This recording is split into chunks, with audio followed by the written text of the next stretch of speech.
आपके साथ अब्दुल नबी हसन। वक्त 5 बज चुका है और वक्त हो गया है 5 बजे की 5 बड़ी खबरों का। उत्तर प्रदेश के मुख्यमंत्री योगी आदित्यनाथ ने आज शिक्षा मित्रों और अनुदेशकों के लिए एक बड़ी घोषणा की। इस घोषणा के बाद शिक्षा मित्रों और अनुदेशकों के अंदर एक खुशी की लहर दौड़ गई और उसी के साथ साथ उनका उत्साह दोगुना हो गया। मुख्यमंत्री योगी आदित्यनाथ ने स्कूल चलो अभियान के तहत अपने भाषण में ये कहा कि अब अनुदेशकों को 17,000 रुपये और उसी के साथ साथ शिक्षा मित्रों को 18,000 रुपये प्रति माह मानदेय दिया जाएगा। मुख्यमंत्री योगी आदित्यनाथ ने यह भी कहा है कि शिक्षा मित्र हो, रसोइये हो, अनुदेशक हो, शिक्षक हो, सभी को 5 लाख कैशलेस स्वास्थ्य सुविधा की व्यवस्था भी योगी सरकार कराने जा रही है। मुख्यमंत्री योगी आदित्यनाथ ने कहा है कि हमारी सरकार का लक्ष्य है कि कोई भी बच्चा शिक्षा से वंचित नहीं रहना चाहिए। राज्य सरकार प्रतिवर्ष लगभग 80,000 करोड़ रुपए शिक्षा पर खर्च सिर्फ इसलिए कर रही है कि कोई भी बच्चा, वो चाहे ग्रामीण इलाके में रहता हो, वो चाहे शहरी इलाके में रहता हो, शिक्षकों की जिम्मेदारी होनी चाहिए कि जब वो विद्यालय पहुँचें, अभिभावकों से संपर्क करें और उसी के साथ साथ क्षेत्रों में जाके एक एक घर का दरवाज़ा खटखटाएं। अगर वहाँ पर कोई भी ऐसा बच्चा है जो स्कूल नहीं आ रहा है तो उनके माता पिता को प्रेरित किया जाए। मुख्यमंत्री योगी आदित्यनाथ ने यह भी कहा है कि पहले कस्तूरबा गांधी विद्यालय नहीं थे, लेकिन अब उनकी संख्या को बढ़ाया जा रहा है। उसी के साथ साथ उनको 12वीं तक किया गया है। मुख्यमंत्री योगी आदित्यनाथ ने यह भी कहा है कि वो चाहे श्रमिक हों या फिर अन्य लोग हों, उनके लिए अटल आवासीय विद्यालय की भी शुरुआत की गई है, जिसकी संख्या को लगातार बढ़ाया जा रहा है। स्कूल चलो अभियान 1 तारीख से लेकर 15 तारीख तक चलेगा। मुख्यमंत्री योगी आदित्यनाथ ने सभी शिक्षकों से अपील की है कि आपको तन मन धन से, यानी किसी भी तरीके का स्वार्थ छोड़ के आपको इस व्यवस्था में लगना है और ये देखना है कि कोई भी बच्चा अपने घर में ना रहे जो शिक्षा को ग्रहण ना कर रहा हो। योगी सरकार का लक्ष्य है कि एक एक बच्चे तक शिक्षक और शिक्षा ज़रूर पहुँचनी चाहिए। लखनऊ के चारबाग इलाके से 4 संदिग्ध आतंकियों को एटीएस ने गिरफ्तार किया है। ये आईएसआईएस मॉड्यूल के आतंकी थे, जिन्हें आज एनआईए कोर्ट में पेश किया गया और एटीएस को 5 दिन की रिमांड मिली है। दरअसल ये लोग पाकिस्तानी हैंडलर के संपर्क में थे और लगातार देश में दहशत फैलाने की कोशिश कर रहे थे, जिसमें साकिब मुख्य सरगना था। इसके अलावा अरबाब, लोकेश और विकास, ये 4 आतंकी गिरफ्तार हुए हैं, जिन्हें आज कोर्ट में पेश किया गया है। बताया जा रहा है कि टेलीग्राम, इंस्टा और तमाम सोशल मीडिया प्लेटफॉर्म के ज़रिए ये पाकिस्तानी हैंडलरों से मिलते थे, उनकी बात होती थी। इसके अलावा यहाँ से तमाम ऐसी खुफिया जानकारी देते थे, वीडियो शेयर करते थे, जिसके बाद इन्हें मोटी रकम भी मिलती थी। इन सब का सरगना साकिब है। फ़िलहाल एटीएस ने गिरफ़्तार कर लिया है और 5 दिन की रिमांड कोर्ट ने दी है। अब देखना ये होगा, ये जो पकड़े गए आतंकी हैं, इनका नेटवर्क कहाँ से जुड़ा हुआ है, इनके और जो स्लीपर सेल हैं, जो आईएसआईएस के मॉड्यूल हैं, वो कहाँ काम कर रहे हैं। एटीएस इन 5 दिनों में इनसे तमाम ऐसे राज उगलवाएगी जिससे ये पूरी साजिश रच रहे थे। फ़िलहाल इनके पास से केन बरामद हुआ था, कई संदिग्ध वस्तुएं बरामद हुई थी।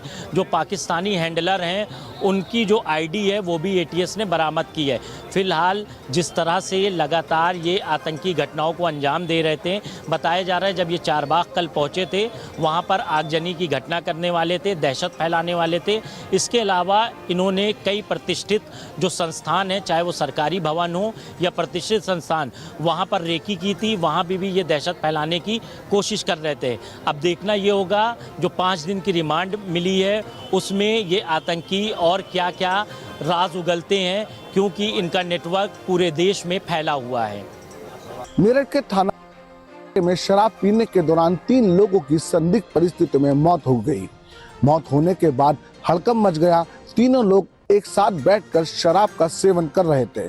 शराब पीने के कुछ देर बाद ही तीनों को उल्टी, पेट दर्द और बेचैनी की शिकायत होने लगी। हालत गंभीर होने पर परिजन उन्हें तुरंत अस्पताल लेकर पहुंचे, जहां उपचार के दौरान तीनों की मौत हो गई। घटना की जानकारी मिलते ही परिजनों में कोहराम मच गया और उन्होंने अस्पताल में हंगामा शुरू कर दिया। परिजनों का आरोप है कि जिस शराब का सेवन किया गया वह मिलावटी थी या फिर जहरीली थी और उसे सरकारी ठेके से खरीदा गया था। मामले की गंभीरता को देखते हुए पुलिस और प्रशासनिक अधिकारी तुरंत मौके पर पहुंचे। मौके से मिले देसी शराब के टेट्रा पैक को कब्जे में लिया गया और शराब के नमूने जांच के लिए भेजे गए। अधिकारियों का कहना है पोस्टमार्टम रिपोर्ट और शराब की लैब रिपोर्ट आने के बाद ही मौत के वास्तविक कारणों का खुलासा हो सकेगा। 3 लोगों की मौत के बाद आबकारी विभाग की नींद टूटी और उसने जिले की 180 से अधिक देशी शराब की दुकानों के खिलाफ चेकिंग अभियान शुरू किया। हर दुकान से देशी शराब के सैंपल लिए गए। जिस देशी शराब बंटी जीरा का सेवन किया गया था वह जांच पूरी होने तक पूरे जिले में बैन कर दी गई है। साथ ही मृत तीनों लोगों के पेट से पानी के नमूने भी लिए गए हैं और उन्हें जांच के लिए लैब भेजा गया है। अब सवाल ये है कि आखिर जिन तीनों लोगों की मौत हुई है वो शराब पीने से हुई है या फिर मौत की कोई और वजह है। इन सब बातों का खुलासा अब पोस्टमार्टम रिपोर्ट आने के बाद ही होगा, जिसका पुलिस और प्रशासन को भी इंतजार है। अवैध किडनी ट्रांसप्लांट मामले में पुलिस ने खुलासा करते हुए अब तक 8 लोगों को जेल भेजा है। तो वहीं अगर 8 लोगों की बात करें तो इसमें 5 डॉक्टर हैं, 1 एम्बुलेंस ड्राइवर है और 2 ओटी असिस्टेंट हैं जिनको नोएडा और गाजियाबाद से गिरफ्तार कर जेल भेजा है। तो वहीं ओटी असिस्टेंट राजेश और कुलदीप के जो मोबाइल हैं उनसे पुलिस को कई अहम जानकारियां मिली हैं। उसमें जो रिकॉर्डिंग और चैट्स हैं उससे कई अहम खुलासे हुए हैं, जिसमें सामने आया है कि बीते 3 महीने पहले कानपुर में एक महिला का जो है एक और किडनी ट्रांसप्लांट कराया गया था, जो मसवानपुर के मिड लाइफ केयर जो हॉस्पिटल है वहां पर यह ऑपरेशन किया गया था। जब हालत बिगड़ती है तो उसको दिल्ली रेफर किया जाता है, जहां पर उसकी मौत हो जाती है। ये खुलासा जो है वो राजेश और कुलदीप के जो मोबाइल है उसकी चैटिंग से हुआ है। तो वहीं पुलिस ने अब मिड लाइफ जो हॉस्पिटल है उसके संचालक जो है रोहन, उसको भी हिरासत में लिया और उससे पूछताछ कर रही है कि आखिरकार पूरे सिंडिकेट में उसका क्या रोल है।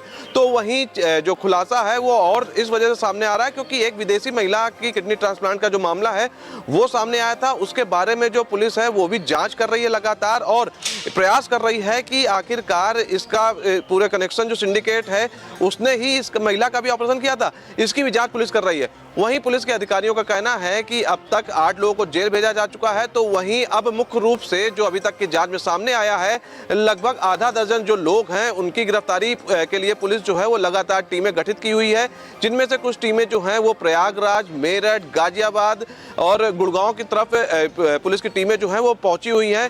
वहीं पुलिस का कहना है कि इसका जो मुख्य आरोपी है doctor Rohit, doctor Afzal, doctor Ali, साथ ही साथ जो मेरठ के अल्फा हॉस्पिटल का डॉक्टर अमित और वैभव, इन लोगों की तलाश भी जो है वो पुलिस ने तेज कर दी है। फिलहाल अगर अपडेट की अगर बात की जाए तो लगातार पुलिस का एक्शन जारी है और पुलिस का कहना है कि जिन 2 ओटी असिस्टेंट को जेल भेजा गया है उनको जल्द रिमांड पर लिया जाएगा, जिससे कि और भी कई अहम खुलासे हो सके।